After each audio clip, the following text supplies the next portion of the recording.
In this lesson in the designer class, we're going to learn how to make bottle caps. Now, when I first started digital scrapbooking in 2005, bottle caps were, it seemed, in almost every kit. It was a crossover from the traditional paper scrapbooking because I think they were a big trend at that time in paper scrapbooking. I went down the store aisle and at the local hobby store and realized that they were all over the aisle, either in the form of stickers or actual like squished, flattened bottle caps that you could put on your pages. I never could really imagine a bottle cap on a real page until I went through that store aisle, because to me a bottle cap seems so thick. In fact, it's really hard to even find a bottle cap on bottles now, unless maybe it's a beer bottle. And I think that maybe paper scrapbookers might have like squished them, hammered them down, something, so that they didn't stand up so far on the page. But nowadays I hardly see these in digital scrapbooking kits at all. But over time, when I first started digital scrapbooking, I kind of learned to begin liking them because they were so versatile and kind of unique. You can see here I just did a simple one where I put different papers in, and in this one I kept the text off, and in this one I put the text on to fit a theme of a kit, possibly. So you could give your scrappers that are purchasing your kit an idea of how they might use it that fits the theme of your kit, and give them some words, and also provide them with blank ones. Let them put their own words on it. Now, these are not limited to this kind of style that I have with the paper and the oval on it. You might want to Google bottle cap and look at some of the ways various soda bottle people marketed using cool designs on it. It might give you a little bit of inspiration.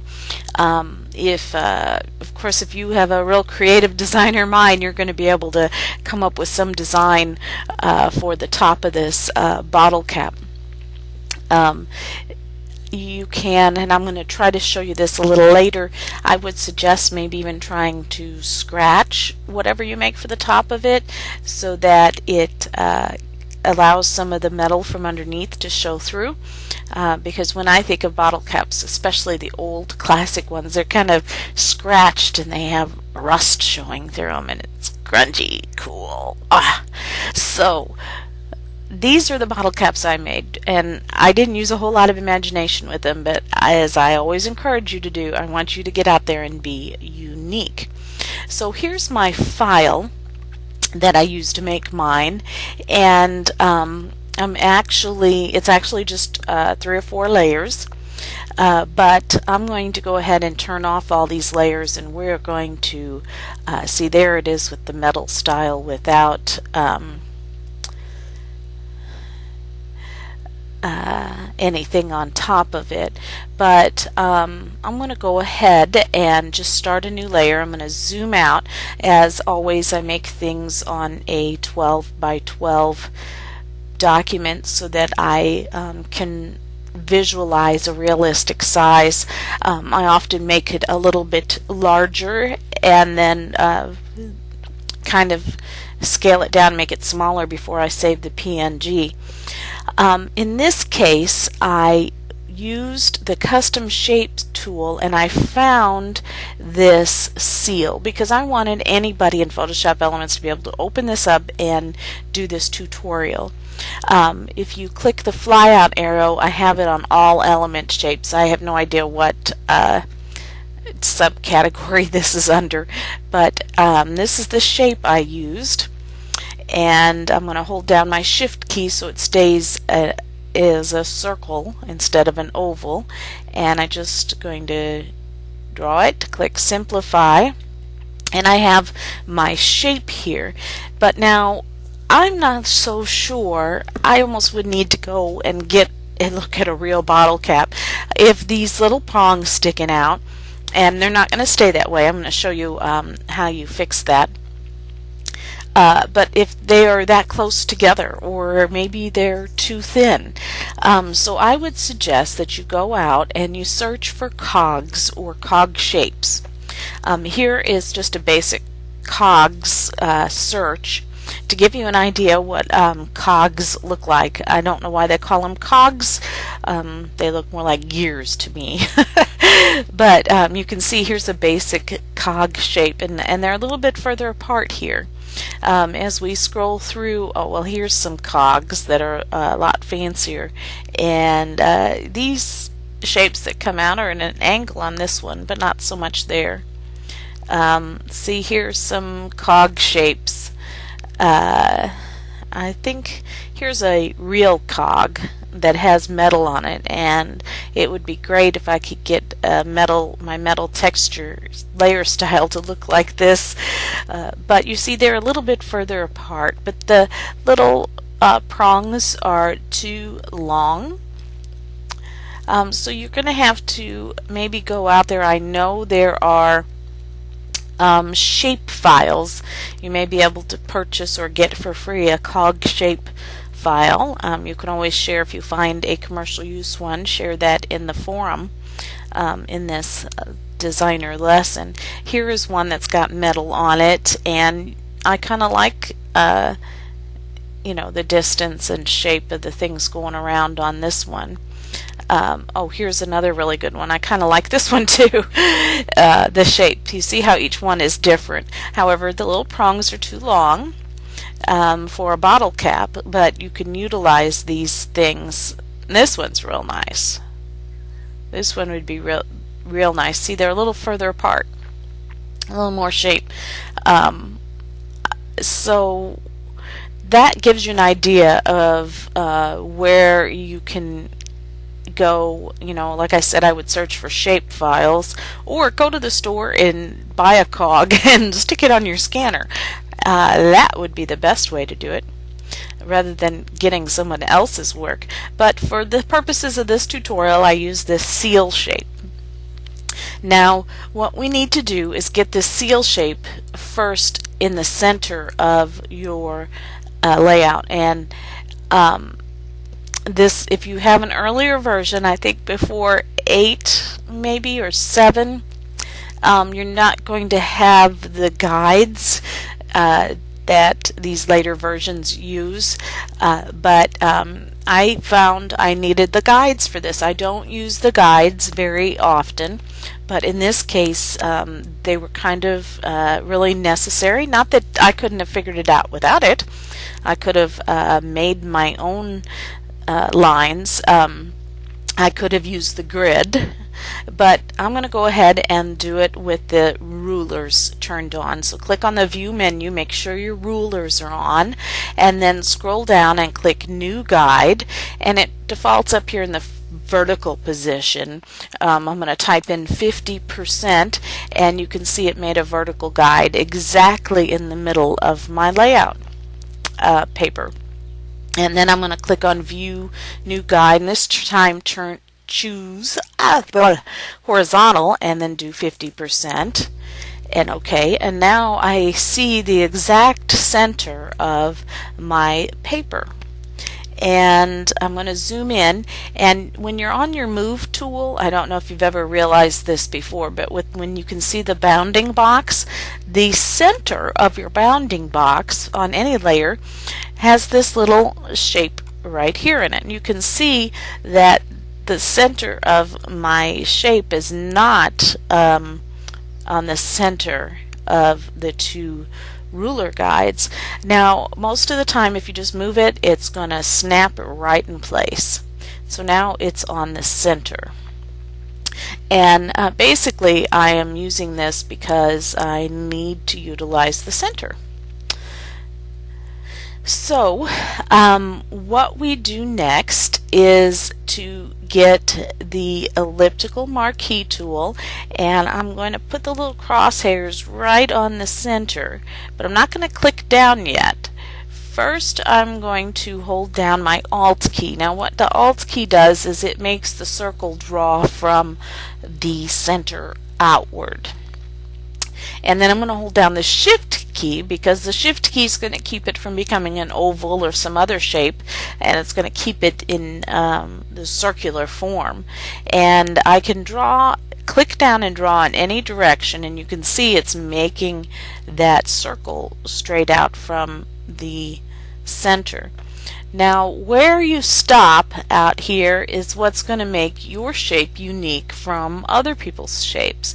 If you're using, it just hit me, if you're using the full version of Photoshop, you can even make a circle and make a path, and you throw a brush around the edge to create your own cog. That would be even more optimal. Okay, so where you stop is going to be up to you and make yours unique. If you want to just chop off the tops a little bit, you can do that. If you want to come in a little bit closer, I don't really remember where I did mine, whether it was further out, you know, or further in. I'm going to do it random. And remember, you can always hit this little handy undo button if you don't like what you get. I'm going to select and inverse my selection and hit D on the keyboard and Control D to deselect, and now I have these little things along the edges. I think if they were further apart and more rounded in between, it might look better, but I'm working with what I have. So the next thing we need to do is to create the circular shape in the middle, which is what you're going to utilize to decorate. And so I'm going to create a new layer, and I'm going to do the same principle that we did before. Hold down the Alt key and the Shift key and pull out, and you don't want to go all the way up. You want to have a little space in between there. And by space, I'm going to zoom in. I'm talking about where this dips down. You want to have a little space between here and there. You don't want to go right up to that edge. You want to be able to see some of how the bottle cap itself is kind of rounding down. And then I'm going to use a keyboard shortcut. I prefer to use those to fill this rather than the paint bucket. You either Control or Alt, depending on whether you want to use the foreground or background color, and backspace fills that. And Control D to deselect. Now I have my basic file, and I don't really need my guides anymore, so I'm just going to grab this, whoops, get your move tool. I'm just going to grab this guide and throw it off the edge, grab this guide and throw it off the edge, and I have my basicness going on. Now this is what you've heard me say many times before. Get yourself some good layer styles. If you're only working in Photoshop Elements, this is what is going to make your file good or bad. I am learning how to make my own layer styles, and it took me a very long time to make these layer styles, and I hate the way that comes up there like that. And it took me a very long time because I'm not very good at making them, but I think I did okay, came out okay. And I have 3 here that I've provided for you. Of course, I didn't give you my shape, but the bottom one that's square is actually the cog shape, the bottom bottle cap shape, and then the next layer is my circle, and the next layer is my oval, which you may or may not want to use. So just as in my recent tutorial, I'm giving these to you as a PSD file because I think it's so much easier for Photoshop Elements users to use them this way. And I'm just going to right click on this. I got cape, it should be cap. I'm going to share this file with you. Let's see, rename layer. Cap style, not cape. Okay. So I'm going to right click and copy this layer style, this one here, and come on over here and right click on that shape file and paste. And if you take off this circle, you can see what it looks like. It's not the best maybe layer style for it, but hey, it took me a long time. So it's going to have to be satisfactory. You can, like I said, play with tons of other shapes, but I kind of thought I managed to get it so it kind of went down over the edge and had a 3D effect. Then for my circle, I had this layer style that I made for this circle. Right click, copy layer style, come over here, right click, paste. Now I can't allow commercial use for my layer styles and other things because I think then the government would come after me for taxes. My site has to focus on educational only and not really selling product. If I start selling product, then I would have to start collecting different kinds of taxes. But I will give these to you for you to play with to get you started. But you know, as I said, you need to go out and find some good commercial use layer styles. And then what I did was I had some paper. Here's a paper file, and I'm just going to bring it up. I think that my original shape is, well, it wasn't. Let's make this larger so I can, whoops, I want that to be disproportional so I can show you how to do this. I think most of you know how to do this already, but just to show you. So you've brought in a paper file. It's not in the shape of a circle, but this is what I happen to have handy in my layers. And I'm going to hold down the Control key, click on my circle shape to get that marching ants, and then hit Control J. And then I can, you know, even delete this paper. Now, this doesn't have my layer style on it. It's just a layer above the one with my layer style. So that's when you begin playing with blending modes. You can see that's kind of cool, but with the I don't know. That's not quite working. I think I used multiply, but you can go through and play with the layer styles to see which one works best for you, especially with your own layer styles. And then if you want, I'm just curious. Ooh, that created kind of a really cool look. Kind of really metallic there with the pin light. Color burn, linear burn. Ooh, I kind of like that one. Anyway, multiply kept my colors better, more the same.